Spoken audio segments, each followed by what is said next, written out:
Բարև ձեզ։ Մի քանի թեմաներ կատարող անդրադառնանք, բայց կարծում սկսենք 18-ամյա Դավիթից, որովհետև մենք գիտենք հիմա ինքը բավականին ծանր վիճակում, այսօր գլխավոր դատախազության մոտ էին նաև մի խումբ մարդիկ, այդ թվում նաև փաստաբանը դիմում էին գլխավոր դատախազին, որ 18-ամյա Դավիթի առողջական վիճակը կալանքի հետ համատեղելի չէ, ինքը գտնվում է բժշկների հսկողության տակ, ունի գանգատներ, գլխացավեր եւ ուշագնացություն պետք է երիտասարդի առողջական վիճակի մասին չխոսվեր, բայց փաստացի մենք անձի, այսպես ասենք, ներքին կյանքում ենք հիմա գտնվում, որտեղ մարդուն տարել են կալանքի։ Եվ քիչ առաջ փաստաբան Ռուբեն Մելիքյանը ահազանգում է, որ կեղտոտ գործ են նորից ուզում բացել Դավիթի վրա նկատմամբ, խնդրեմ այս հարցից սկսենք, այս ամենը երիտասարդության Դավիթի նկատմամբ ինչ քինախնդրություն է, ինչից չի հանգստանում այս իշխանությունը, որովհետև շատերը զուգահեռում են, որ ի վերջո այդքան զոհ տվեցիք Արցախում, այդքան երեխաներ կորսվեցին, հիմա ինչ եք ուզում այս սերնդից, խնդրեմ։ Ակնհայտ է, որ այս իշխանությունը ոչ թե փաստորեն ուզում է ընտրություններից առաջ շահել ժողովրդի կամ քաղաքացիական հասարակության իրենց սիրելի բառով ասած, որովհետև իրենց կուսակցությունն էլ քաղաքացիական պայմանագիր է, այդ շահել քաղաքացիների վստահությունը այդպես հանդուրժողականության եւ ժողովրդավարական քղամիտ կրող քայլերով, այլ արդեն ժողովրդավարությունը կարելի է ասել հայտնվել է պահոցում եւ հիմա բացարձակ բոլշևիկյան ահաբեկում է կատարվում եւ հենց բոլշևիկյան մեթոդներով այդ Ստալինի շրջանում, որոնք հասան իրենց գագաթնակետին, փորձում են մարդկանց վախեցնել։ Եթե 21 թվականին կար մուրջ, որի վրա փաթաթված էր Հայաստանի դրոշը, բայց միևնույն ժամանակ կարկանդակներ էին մարդկանց առաջարկում, հիմա մնացել է միայն մուրճը, բանտը եւ քրեական գործերը։ Դավիթ Մինասյանի դեմ այդ իսկապես օրինականության, այսպես օրենքի հետ ոչ մի կապ չունեցող այս ամբողջ մեղադրանքների շարանը, որ այսօր նոր զարհուրանքով պարզեցինք փաստաբան Մելիքյանից, որ էլ ավելի հսկող դատախազը, էլ ավելի ի վնաս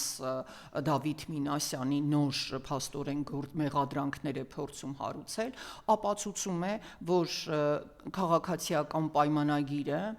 փորձում է մեր երիտասարդությանը ճնշել եւ վախեցնել, ընդ որում երիտասարդությանը ճնշել եւ վախեցնելով միաժամանակ թիրախում են նաեւ նրանց ծնողները, այսինքն ահաբեկվում է ամբողջ հասարակությունը, ընտանիքները, որ եթե դուք համարձակվեք պահպանել ձեր իրավունքը, օրինակ եկեղեցուն, ձեր հոգեվոր այսպես մղումները, ձեր հոգևոր կյանքը իրականացնելու իրավունքը, ձեր կրոնական ազատությունը իրականացնելու իրավունքը, ձեր դեմ դուրս են գալու վարչապետը իր պահակազորով եւ ձեր զայրույթի այսպես ինչ որ բողոքի շարժումը, ցասման ընդ որում նյարդային շարժումը անմիջապես մեկնաբանվելու է որպես եկեղեցում քաղաքական եւ ծառայողական պարտականություն իրականացնող վարչապետի դեմ ահաբեկում։ Սա որևէ տրամաբանության մեջ իհարկե չի մտնում, օրինական տրամաբանության, բայց հաստատում է այն, որ այսօր Հայաստանը արդեն վերածվել է ոչ թե ժողովրդավարական, այլ անձնիշխանական եւ բռնապետական մի համակարգի, որը ընտրությունների նախօրեին փորձում է վախեցնելով, ընդ որում սպառնալիքները, տեսեք, ընտանիքներին, քաղաքացիներին եւ երիտասարդներին ահաբեկում են Դավիթ Մինասյանի դեմ հարուցված այս անպատկերացնելի անհեթեթ եւ հակաօրինական գործերի տարափով եւ այդ հարվածներով, իսկ մյուս կողմից մենք ունենք ուժեղ Հայաստանը եւ նրա փաստորեն առաջնորդին Սամվել Կարապետյանին էլ, բայց դա միայն Սամվել Կարապետյանը չէ, հանձին Սամվել Կարապետյանի ահաբեկվում են նաեւ եւ ենթարկվում են ահաբեկման մեծ ալիքի այն բոլոր անձինք, որոնք գործարար են, այն բոլոր գործիչները, որոնք ունեն այսպես վարել են տնտեսական եւ ձեռներեց քաղաքականություն, ինչով որ նրանք դառնալու են այսպես բոմժ։ այս խոսույթը ընդ որում բառա օգտագործումը ինքնին պարզապես սարսափելի է եւ շարունակում է ըստ էության եկեղեցու դեմ հիշենք այդ արշավի ժամանակ հնչեցված արտահայտությունները դյով բայը հիմա դրա կողքին քաղաքական արդեն հակառակորդներին սպառնում են բոմժ բառը ինչպես է բացվում безопределенного места жительства առանց հստակ բնակության վայրի, բայց իրականում որ մենք հասկանում ենք, որ դրանով նա սպառնում է, որ տեսեք, ես հեծը արդեն ձեր ձեռքից խլել եմ, մնացած ամեն ինչն էլ կխլեմ եւ քանի դուք այսպես դեռ միլիոնատեր եք կամ անգամ միլիարդատեր եք, արագ հավաքվեք եւ հեռացեք, եթե ոչ դուք վերածվելու եք մուրացկանի։ Օրենքի տեսանկյունից դա բացարձակ անթույլատրելի է եւ փաստորեն հիբրիդային ինչ որ պատերազմներից վախեցող այս իշխանությունը, որը փորձում է ժողովրդավարական եվրոպական համակարգին ապացուցել, որ իրենց դեմ կան սպառնալիքներ, իրականում ցույց է տալիս, որ ինքն է Հայաստանի Հանրապետությունում ժողովրդավարության կայացման, զարգացման եւ արմատավորման թիվ 1 սպառնալիքը, որովհետեւ Հայաստանում դատական իշխանությունները եւ դատա իրավական համակարգը ամբողջովին ենթարկված է կառավարության ղեկավարին եւ կամ նրա իշխող ուժին։ Տեսեք, ով է գլխավոր դատախազը, ով է ներքին գործերի նախարարը, ովքեր են տեղակալները, քննչական կոմիտեն, ովքեր են ղեկավարում։ Մենք չեզուկ անձինք ընդհանրապես չկան։ Այսինքն բոլշևիկյան այդ մոդելը, որ առանցքային եւ ընդհանրապես անգամ ոչ առանցքային, բայց իշխանական լծակներ պետք է ունենան միայն կուսակիցները եւ վստահելի անձինք, լիակատար իրագործվել է Նիկոլ Փաշինյանի վարչապետության օրոք եւ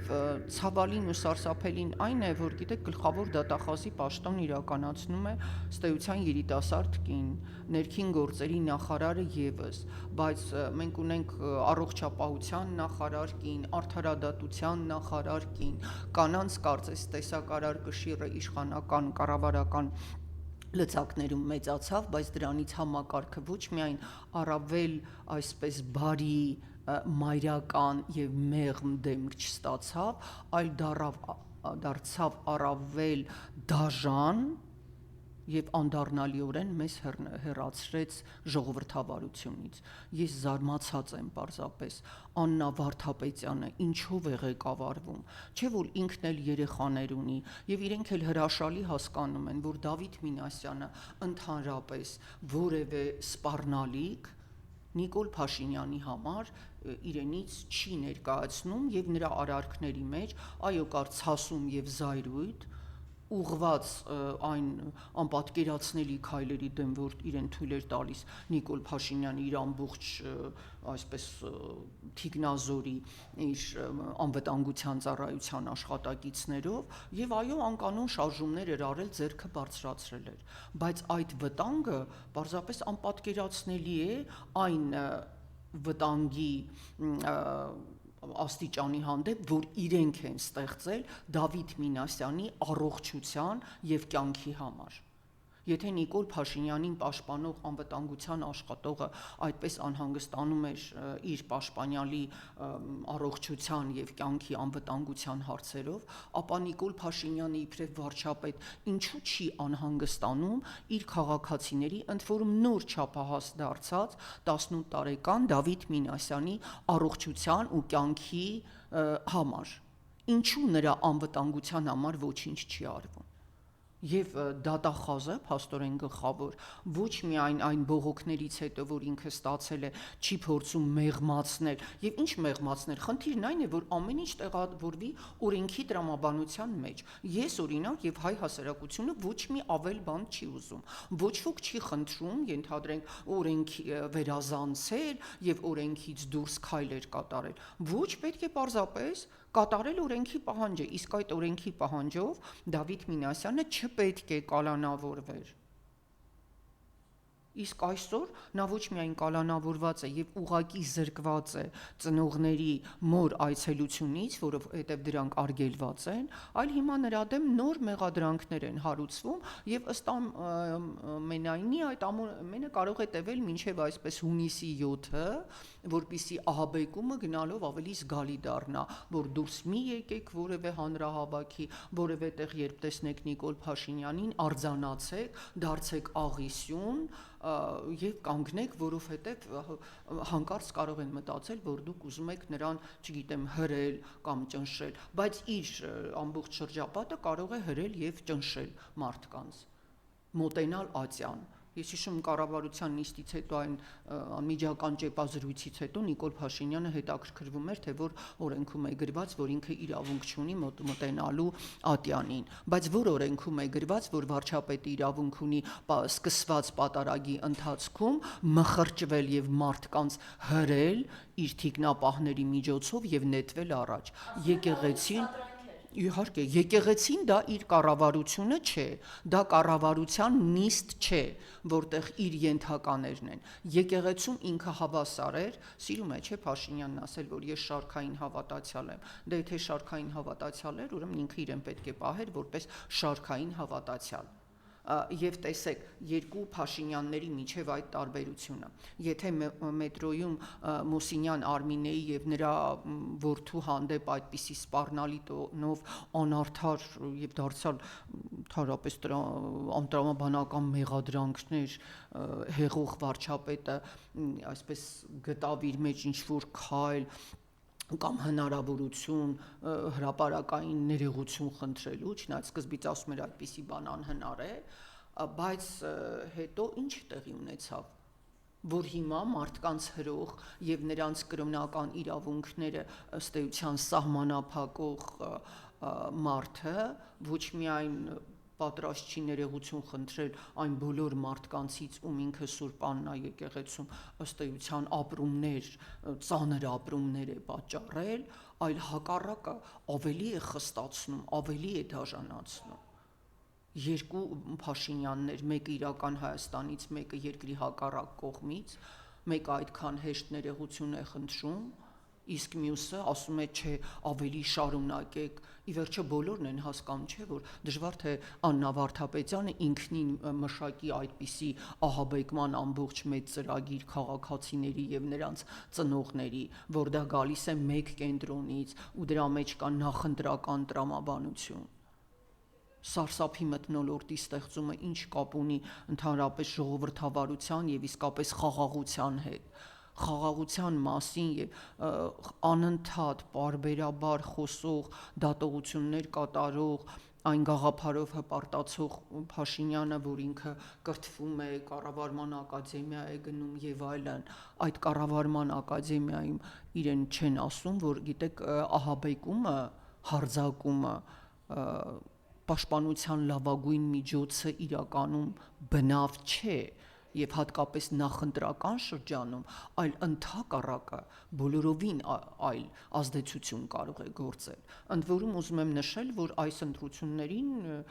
քաղաքացիական պայմանագիրը կպարծես գնում է հպարտ մենության մեջ այդ դատական բոլոր գործիքներով, այսինքն հակակոռուպցիոնը այնտեղ է գնում, գիտեք, պարբերաբար հանում են ինչ-որ մի 10 տարվա, 12 տարվա գործեր, հետո այդ գործերը ձգձգվում են, ինչ-որ անհասկանալի արդյունավետությամբ, այսինքն ցածրագույն ՕԳԳ-ով մարում են, հետո երբ անհրաժեշտ է նորից բարձրացվում են։ Ինչու անգամ հակակոռուպցիոն գործերը իրենց տրամաբանական ելքը չեն ստանում, որովհետև այս իշխանությանը պարզապես պետք են լծակներ մարդկանց վախեցնելու համար։ Կվախեցնեն, նրանք ակտիվ չեն լինի, չեն մտնի, չգիտեմ, ընտրարշավ, չեն պայքարի, չեն ծավալի քաղաքական գործունեություն, կփորձեն փրկել իրենց տնտեսական այսպես կայսրությունները կամ ենթադրենք մաս եւ բաժին կհանեն։ Ընդ որում եթե հակակոռուպցիոնն էլ վերադարձնում է ինչ որ բաներ, որ այսպես խլված են եղել ժողովրդից, ապա այդ ամենի ՕԳԳ-ն էլ բնավ չի արտահայտվում մարդկանց աշխատավարձերի կամ ընդհանրապես դրամի կայունացման վրա։ Ի վերջո 10,000 դրամով բարձրացրին երկար նվաստացնելուց հետո, սկզբից նվաստացրին թոշակառուին, հետո երևի զգալով ինչ-որ ցասման եւ ընդվզման նշաններ բարձրացրին 10,000-ով, բայց այդ նույն ժամանակ դրամը այնքան արժեզրկվեց, որ իրականում այդ 10,000-ով բարձրացումը երևի 50%-ը գնաճը ծածկել է։ Այսինքն նախորդ շրջանում դու քո թոշակով կարող էիր գոնե շատ ավելի միս գնել, կաթնամթերք գնել, այլ ապրանքներ գնել, քան թե հիմա։ Այսինքն մենք ակնհայտ տեսնում ենք, որ այս ընտրարշավը վերածվել է ահաբեկման ընտրարշավի եւ միակ այսպես քայլերը, որոնք հրապարակային եւ բաց են, դրանք ահաբեկման քայլերն են։ Դու զգուշացիր, որ բոմժ կլինես, եւ այդ խոսույթը, գիտեք, մարդկանց մասին Կալուգայի, չէ, արտահայտում են Կալուգայի Սամվելը։ Դա ինչ ձև է, գիտեք, ամեն մեկը մի տեղից գալիս է, օրինակ ես գտնում, որ շատ սխալ է եւ փառքաստա այդ խոսույթը չի էլ ծավալվում։ Ով կարող է ասել, ենթադրենք, չգիտեմ, Իջևանի Փաշինյանը, դա ինչ, հա, կամ Ենոքավանից եկած մարդը, կամ չգիտեմ ովքեր որտեղ են ծնվել։ Նախ իրականում Սամվել Կարապետյանը Կալուգայում չի ծնվել, այնտեղ ինչ որ գործունեություն է ծավալել, եւ ընդհանրապես դա սարսափելի ոչ միայն ոչ ժողովրդավարական, այլև բարոյական, քաղաքավարական, կրթական ոչ մի նորմի, ոչ մի վարքականոնի չի համապատասխանում։ Ցավով ուզում եմ հիշել, որ Նիկոլ Փաշինյանը նորից հավատարիմ է մնում իր ներսում մի քանի այսպես անձանց միջև պայքարին, մեկը հիշում եք, չէ, իրենք վարքականոն էին ընդունել, որ ընդդիմախոսների դեմ ատելության խոսք կամ ահաբեկման խոսք չէին ծավալելու, բայց դա անգամ մի ամիս չտևեց։ Դրանից հետո ատելության խոսքը ծավալվեց։ Միթե կարելի է սեփական դիրքերից հակառակորդներին այդպես անվանել,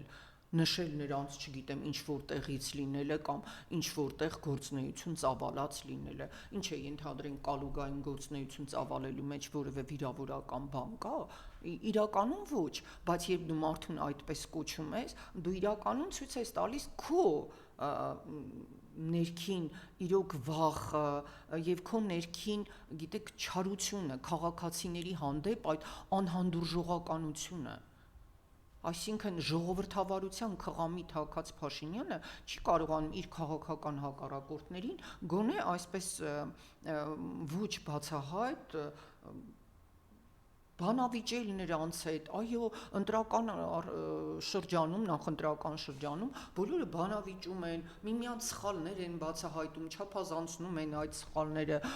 հասցնում են ինչ-որ գրոտեսկի աստիճանի, բայց ոչ վիրավորական այդպիսի զարհուրելի ձևակերպումների։ Եվ ընդ որում այդ բոլոր ձևակերպումները օրենքի հետ հստակ այսպես հակասություն ունեն, որովհետև դրանք օրինական չեն։ Վարչապետը իրավունք չունի, այն վարչապետը, որին ենթակա են այսպես հարկահավաք մարմինները, այսինքն հարկայինը, մաքսայինը, մնացած բոլոր նախարարությունները, այն բոլոր հանձնաժողովները, չգիտեմ, մրցակցային, հակամրցակցային եւ այլն, դու ունես իշխանություն, ասինքն հագել ես մի այսպես զարհուրելի կոստյում, որի դեմ իբրև թե պայքարում էիր, փաստորեն մերժում էին Սերժին, բայց իրականում պարզապես ուզում էին իրոք մարդուն մերժել եւ տիրանալ այդ լծակներին, ընդ որում դրանք ավելի ընդլայնել եւ ժողովրդից իշխանությունը ընդհանրապես խլել։ Ժողովրդին ամեն ինչ վերադարձնելու կոչով եկածները հիմա ժողովրդին վերադարձնում են միայն վախ եւ սպառնալիք։ Դրսից սպառնալիք, որ եթե մենք հեռանանք, ենթադրենք Ալիևը այնքան գուցե կվիրավորվի կամ իրեն վատ կզգա, որ կհարձակվի նորից Հայաստանի վրա, իսկ այստեղ էլ եթե դուք համարձակվեք բողոքել, ապա ենթադրենք ձեր դեմ, եթե ձեր երեխաները ինչ որ զայրույթի ցասման շարժումներ անեն, ի վերջո այդ ամենին կարելի է, չէ, իրավական ձևակերպում տալ, ոչ, պետք է իրավական ձևակերպում չտալ, պետք է մարդուն ջարդել, կոտրել, որպեսզի դրանով, այսպես կուշ քեզ եմ ասում, կուլադու լսիր, մնացածները, ինչպես արդեն ասացի, որտեղ տեսնեն Նիկոլ Փաշինյանին իր այդ թիկնազորով, արձանանան, կանգնեն եւ չհամարձակվեն ինչ որ մտքեր արտահայտել կամ, չգիտեմ, զայրացած շարժումներ անել, ընդ որում այն պարագայում, երբ իսկապես եկեղեցում դա անթույլատրելի էր, ինքն էր առաջինը խախտել եւ ցանկացած չէ այդպիսի ուժային ճնշում բերում է ինչ-որ հակազդեցության, այդ երիտասարդը ձեռքով անկանոն շարժումներ էր արել, ինքն էլ շատ բարձրահասակ տղա է եւ նրա ձեռքը միգուցե հասել էր վարչապետի այսպես հա, բայց մերձեցել էր, ենթադրենք, բայց այդ շարժման մեջ մենք ի վերջո տեսնում ենք, չէ, նույն Թրամփի եւ այլնի առաջնորդների դեմ ինչ ասես անում են, նրանց վրա ձևեր են նետում, լոլիկներ են նետում, շատ կոպիտ բառամթերքով արտահայտություններ են օգտագործում գերվիրավորական հիմա այս Իրանի դեմ եւ Իսրայելի հետ այս գործողություններից հետո Թրամփի վերաբերյալ ամբողջ ամերիկյան եւ մամուլը եւ այսպես սոցիալական ցանցերը հեղեղված են շատ վիրավորական արտահայտություններով նրա ետևից ինչ ասես բղավում են ինչ ասես թափ են տալիս բայց ինչ որ չտեսանք որ այդ մարդկանց այդպիսի մեղադրանքներով տանեն եւ չգիտեմ պահեն կալանքի տակ, ընդ որում այդ տղան իսկապես շատ նաև ճիշտ չէ, բայց մենք ստիպված ենք անհանգստանալ նրա հենց ֆիզիկական առողջության համար։ Բայց պատկերացրեք այդ տղայի հոգեբանական ծանր վիճակը, ընդ որում որքան ինքը լուսավոր տղա է եւ այդ ընտանիքը ինչ իրոք բարեկիրթ, բարի ընտանիք է, որ ընկերները մինչեւ հիմա մեր եկեք ընդունենք այս չարացած ժամանակներում շարունակում են այդպիսի բարոյական աջակցություն ցույց տալ Դավիթի մորը այնտեղ Միքայելին, որը տնային կալանքում է, նրանց ընկերների ծնողների խոսքերում, ուսուցիչների, այնպիսի, գիտեք, անկեղծ ջերմություն ու սեր կա, որը չի կարող դերասանական լինել, չի կարող ինչ-որ մեկի կողմից հրահրված լինել, դա ցույց է տալիս, որ Դավիթն ու Միքայելը հրաշալի երիտասարդներ են, հենց այնպիսի երիտասարդներ են, որոնց կարիքը ունի այսօր Հայաստանի Հանրապետությունը, բարիք, հոգևոր հավատ, բարձր գիտելիքներ, նրանց մեջ այդ ամբողջը արկա է, հակառակ դեպքում ոչ ոք չէր կանգնի, դուք գիտեք։ Եվ իհարկե ցավով նաև մի խնդիր էլ առանձնացնեմ, գիտեք, այս նախընտրական կրքերի մեջ ես տեսնում եմ, որ քաղաքական ուժերը այնքան են ոգևորվել իրենց այդպես ծրագրերով, չգիտեմ, բացել միայն այսքան աշխատատեղ, սա անել եւ այլն, որ նաև այսպիսի հանրային քաղաքացիական կյանքի ոտնահարումներին մեծ տեղ չի տրվում։ Խնդիրը այո, այն չէ, падգամավորները գնացին, փորձեցին այցելել Դավիթին եւ Փարքասունը նրան տեղափոխեցին ի վերջո այդ տքնանքներից հետո Նայիրի հիվանդանոց, բայց միևնույն է, սայլը տեղից չի շարժվում, ստորագրահավաքներ կան, բայց հանրության բողոքի, ընդ որում ազնիվ բողոքի, շատ ձևեր կան, որոնք պետք է կիրառվեն, չի կարելի թույլ տալ, որ այդ տղան իսկապես հոգեբանորեն ամենակարևորը կոտրվի, մենք գիտենք, որ 44-օրյա պատերազմից հետո այդ զարհուրելի ընդլայնված եռաբլուրի համապատկերում, որի հիմնական, այսպես ասենք, հիմնական զոհերը մեր երիտասարդներն էին, մենք կարիք ունենք այդ երիտասարդական ամբողջ եռանդը, ուժը, հոգեբանական մթնոլորտը բարելավելու, որպեսզի հայ երիտասարդը ոչնչից չվախենա, իրեն չհամարի պարտված, բայց տեղի է ունենում հակառակը, եթե Աստված մի առասցե Դավթի հետ հանկարծ ինչ-որ մի բան տեղի ունենա, գլխավոր դատախազը, արդարադատության նախարարը, ներքին գործերի նախարարը, առողջապահության, կրթության եւ գիտության նախարար։ Ես այն օրը լսում էի, որ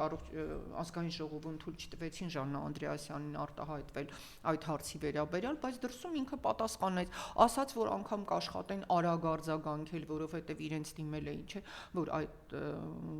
այս սարսափելի գործընթացում նաեւ խաթարվում է Դավիթի կրթական իրավունքը։ Նրա կրոնական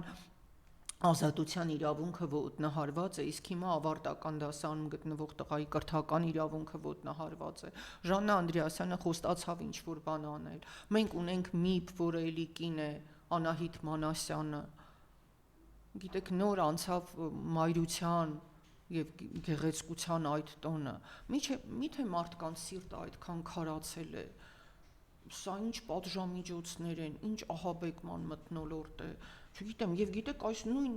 համապատկերում մենք տեսնում ենք, որ մնացածները որքան են իրականում իրենց անպատիժ զգում։ Հիշենք Անդրանիկ Քոչարյանին, որը չգիտես ինչու այդ ձևակերպումն էլ գիտեք, երբ իրեն ֆակտորի լրագրողը հարցրեց, թե ձեր որդին ինչու չի ծառայում, այդ անպատկերացնելի պատասխանը իմ տղան բարձրակարգ տղա, գիտեք, ես ճիշտ ասած ապշած էի, բայց բառերը, ինչպես ասացի, այդ եւ վարչապետի առումով եւ մնացածների բնորոշում են մարդկանց իրական մտածելակերպը եւ աշխարհընկալումը։ Այսինքն այստեղից կարող ենք ուղղակի եզրակացնել, որ Անդրանիկ Քոչարյանի համար մարդիկ բաժանվում են բարձրակարգ եւ ցածրակարգ տեսակների, ընդ որում ինքը իրեն անվերապահ համարում է բարձրակարգ։ Իսկ իր կենսագրությունը ընդհանրապես չգիտեմ ինչի մասին է խոսում, բացի պարտություն, իհարկե, հիշենք նրա այն ժամանակ մարսպետներ դեռ չկային, մեր երրորդ հանրապետության ձևավորման սկզբում ինքն էր այնտեղ պատասխանատու նշանակվել բազմաթիվ բողոքներ եւ ընդհանրապես մարդ, որը չկարողացավ 44 օրյա այդ մեր զարհուրելի ավերիչ պատերազմի քննիչ հանձնաժողովի եզրակացությունը ազգային ժողովում գոնե հրապարակելու իրավունք ստանալ եւ իբրև թե ինչ-որ բաներ էր բացահայտել, դրա համար այդքան գումար է, չէ՞, ստանում, ինքը հանձնաժողովի նախագահ է, այսինքն իր պարտականություններն անգամ չկարողացավ իրականացնել եւ ինքը խոսում է այն մասին, որ իր տղան բարձրակարգ է։ Ես նաեւ խղճում եմ իր որդուն իրական, ես չեմ ճանաչում նրա որդուն, բայց ես մտածում եմ, որ գոնե ինքը երևի ամաչում է իր հոր համար։ Ու ճիշտ է փորձեց ինչ-որ ներողություն խնդրել, բայց այդպես են ներողություն խնդրում։ Իրականում, եթե ինչ-որ լիներ գիտական գործունեության փաստ, ընդհանրապես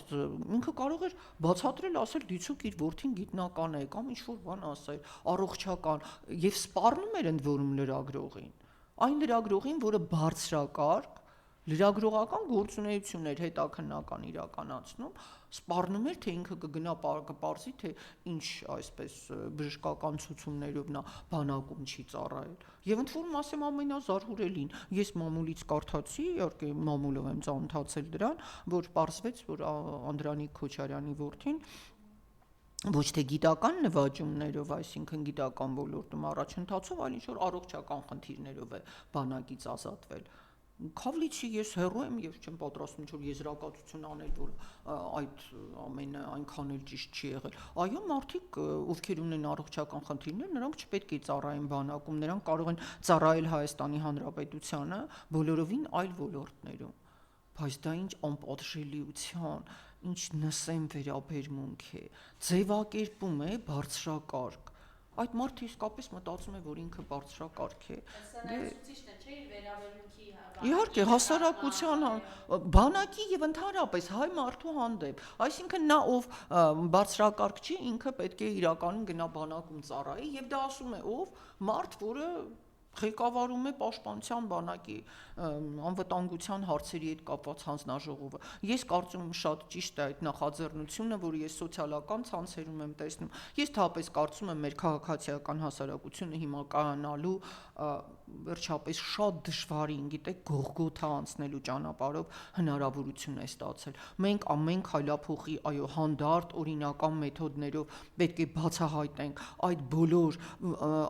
հայ պաշտոնյայի եւ ընդհանրապես մարդու նկարագրի վարքականոնի հետ առնչություն չունեցող բոլոր դեմքերի իրական պատկերը, այդ դիմակները պետք է պատռվեն։ Չգիտեմ, ժողովրդավար, կիրթ, պետականամետ, ինչ պետականաբեն, դրանք մարդիկ են, որոնք պետության կառուցվածքը անգամ չեն պատկերացնում։ Եվ ասեմ, ամենակարևորը իրենց բնորոշում են, իրենց լինելով որպես լեզվաբան, ասեմ, կա մի շատ հետաքրքիր գիտություն, կոչվում է հոգելեզվաբանություն, որը հենց բացահայտում է մարդկանց իրական կերպարը, նրանց դրդապատճառները, նրանց լեզվի միջոցով, այդ լեզվի բովանդակային օգտագործած բառերի, ձևաբանական եւ շարահյուսական կառույցների ընտրության միջոցով։ Եվ դրանով բացահայտում ես, որ այս մարդիկ ընդհանրապես քաղաքական եւ քաղաքացիական իսկ տարրական գիտելիքներ չունեն եւ չունեն հանդուրժողականություն, ուստի էլ ինչ, չգիտեմ, հետագայում այս երկիրը ղեկավարելու մասին խոսք կարող է լինել, ամոթ է, պարզապես ամոթ է, բայց նրանք ըստ ամենայնի այդ ամոթը այլ կերպ են ընկալում եւ դրա համար հասարակությունը պետք է ցույց տա իր վերաբերմունքը եւ ընտրություններին մասնակցելով եւ նաեւ ես կարծում այո անհնազանդության այդպիսի գործողություններ կատարելով պահանջելով հրաժարականը գնալով դատախազություն գնալով դատարանի մոտ գնալով նախարարություններ եւ պահանջել որպեսզի մեր պաշտոնյաները ոչ թե ահաբեկեն մարդկանց այլ իրականացնեն իրենց պաշտոնական գործունեությունը Ալե Սիմոնյանը արդեն անդամքից հայտարարում է, որ անվտանգության երաշխավորը Ադրբեջանն է։ Խնդրեմ այս մասը։ Ծաղելի։ Գիտեք, հիշեցնեմ նաև երբ ինքը հայտարարեց, թե Ադրբեջանի անվտանգության երաշխավորը նաև Հայաստանն է, ու ըստ այդմ էլ փորձեց ասել, որ Հայաստանի երաշխավորն էլ Ադրբեջանն է, ես այդ 2-3 օրը հետևեցի ադրբեջանական մամուլի արձագանքներին եւ ճիշտն ասած սարսափելի ամոթ ապրեցի եւ վիրավորանք տեսնեիք թե ինչեր էին գրում ադրբեջանական եւ պետական եւ այսպես անկախ կոչվող լրատվամիջոցները մեր հասցեին ինչպես էին ծաղրում նրան եւ իրական մախրխնդիրը այն չէ որ Ալեն Սիմոնյանին չէին ծաղրում Հայաստանին էին ծաղրում այդ պարտված կապիտուլացված ինչ արտահայտություններ ասես կարդացի այսինքն այդ նրա թեզը հենց առաջինը հակահարվածի արժանացավ Ադրբեջանի ադրբեջանական քարոզչամիջոցների կողմից դա պարզապես խղճուկ փորձ էր Վերստին Ալիևին ասելու որ տեսեք Իլհամ Հեյդարի մենք ենք ձեր հենարանը մենք այսպես Ադրբեջանի իրենք եթե որևէ մեկի ոչ թե Հայաստանն է Ադրբեջանի անվտանգության երաշխավորը այլ իրենք ուզում են Հեյդար Ալիևի վարչախմբին, որում ոչ թե Ադրբեջանի էլի հանրապետության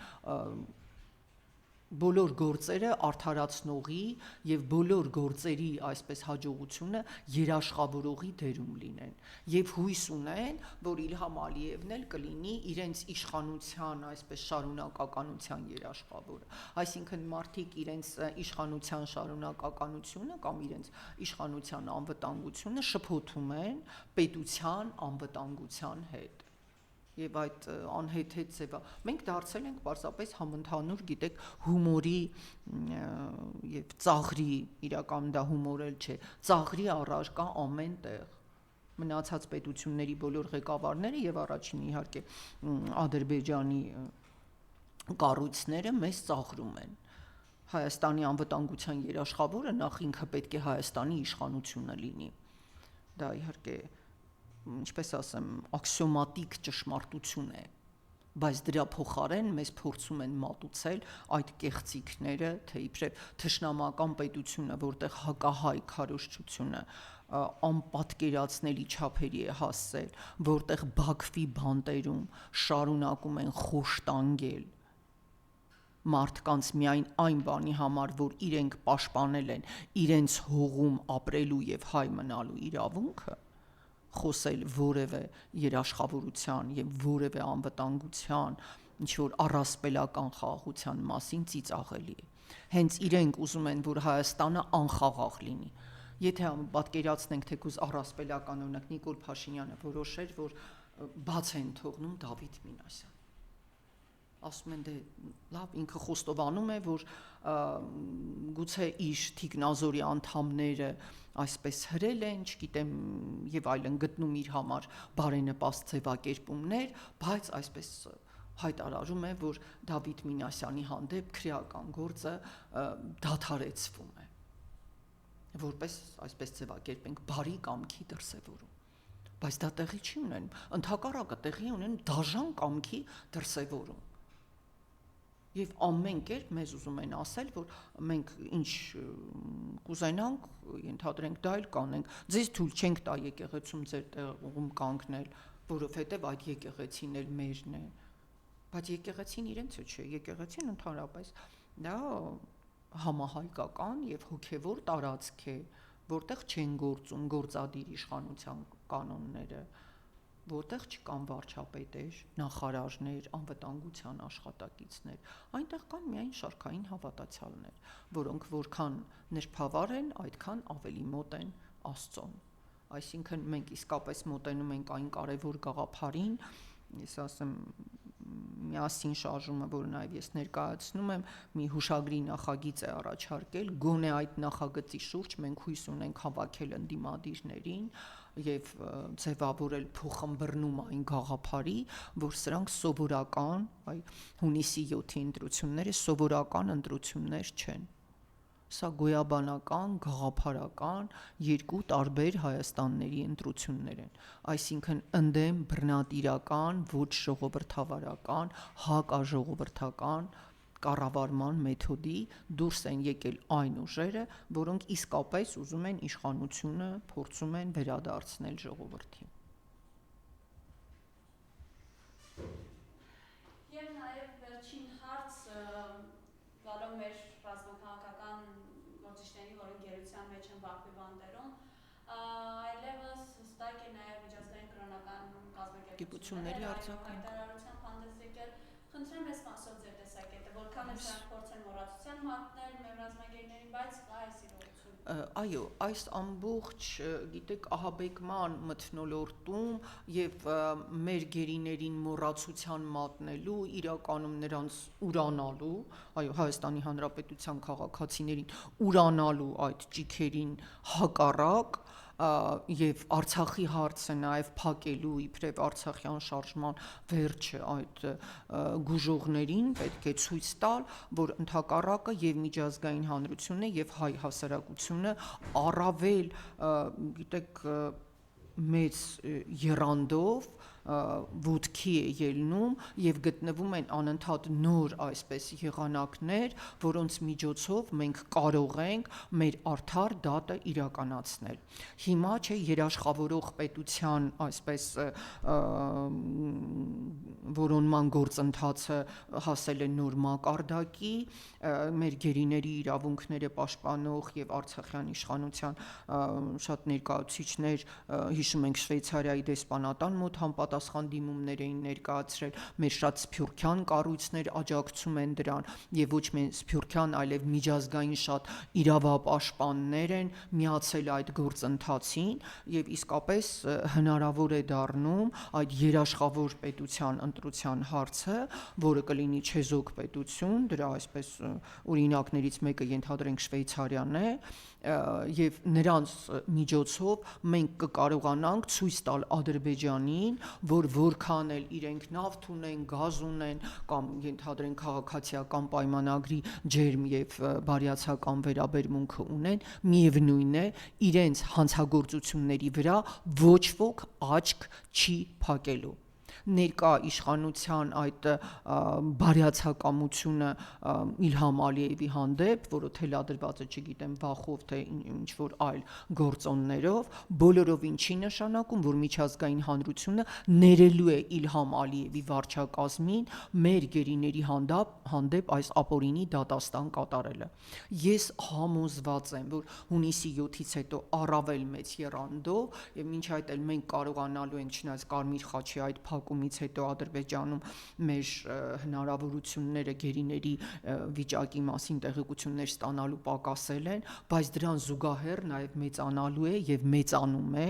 միջազգային հանրության ճնշումը եւ մենք իսկապես գտնելու ենք այդպիսի հովանավոր պետություն եւ մեր պատանդները հանիրավի պատանդներն ու գերիները իսկապես վերադառնալու են Հայաստան եւ վերադառնալու են ոչ միայն Հայաստան, այլ նաեւ Արցախ եւ Արցախի խնդիրը եւս ծավալվում է ու անհնարին է մոռացության մատնել նաեւ ցեղասպանությունը, այստեղ ուզում եմ նշել, որ ապրիլի կարծես 7-ին Լեմկինի անվան միջազգային ցեղասպանության ինստիտուտը ելի նոր հայտարարությամբ էր հանդես եկել, դատապարտելով Էդիտա Գզոյանին իր պաշտոնից, այսինքն ցեղասպանության թանգարանի տնօրենին իր պաշտոնից հեռացնելու վարչապետի այդ կամքը, այսինքն եւ միջազգային իրավական հանրությունը եւ հայ հասարակությունը գնալով հասկանում է, որ այս իշխանությունների նպատակը իրագործել, դա նշանակում է կործանել ընդհանուր միջազգային արդարադատությունը եւ հայկական բոլոր խնդիրները։ Եվ տեսեք, մի շեշտադրում էլ այսպես կատարեմ, որքան ուրանում է հայկական ցեղասպանությունը եւ այդ ցեղասպանության վերաբերյալ դրա շարունակականության գիրք նվիրող ցեղասպանության թանգարանի տնօրենին իր պաշտոնից հեռացնող վարչապետը որքան ուզում է մոռացնել տալ թուրքերի եւ ադրբեջանցիների կողմից իրականացված ցեղասպանությունը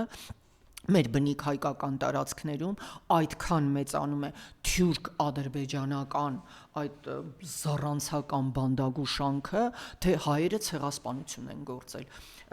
Այստեղ Փաշինյանը ջանում է ասել, որ ցեղասպանություն չի եղել, էթնիկ զտում չի եղել, այդպիսի բառեր մի օգտագործեք, երևի շուտով մի ամբողջ գրքույկ տպագրեն,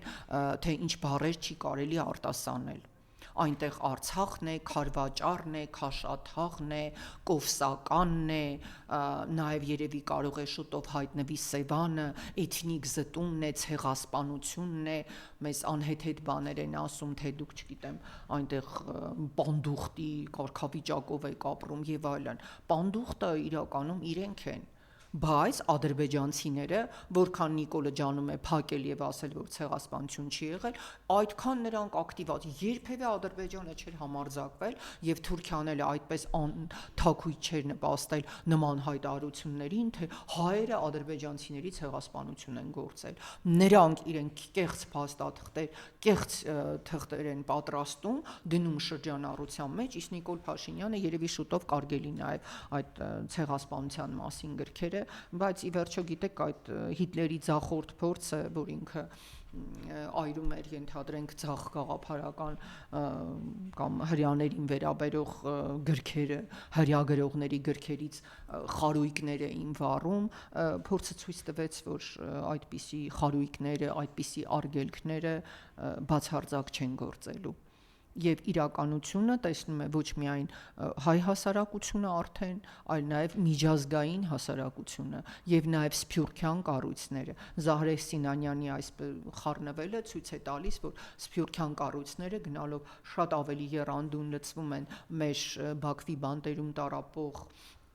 պատանդների շահերի պաշտպանության խնդրով, Արցախի վերադարձի իրավունքը բարձրացնելով, այն Արցախի, որտեղ ամեն օր մեր մշակութային, հոգևոր եւ նյութական ժառանգությունը ոչնչանում է, եւ դա անում է մի ժողովուրդ, որը գոռում է, թե մենք ցեղասպանվել ենք, իսկ այստեղից նրանց ասում են, ու իսկ դուք մեզ չեք ցեղասպանել։ Ես եմ շնորհակալ։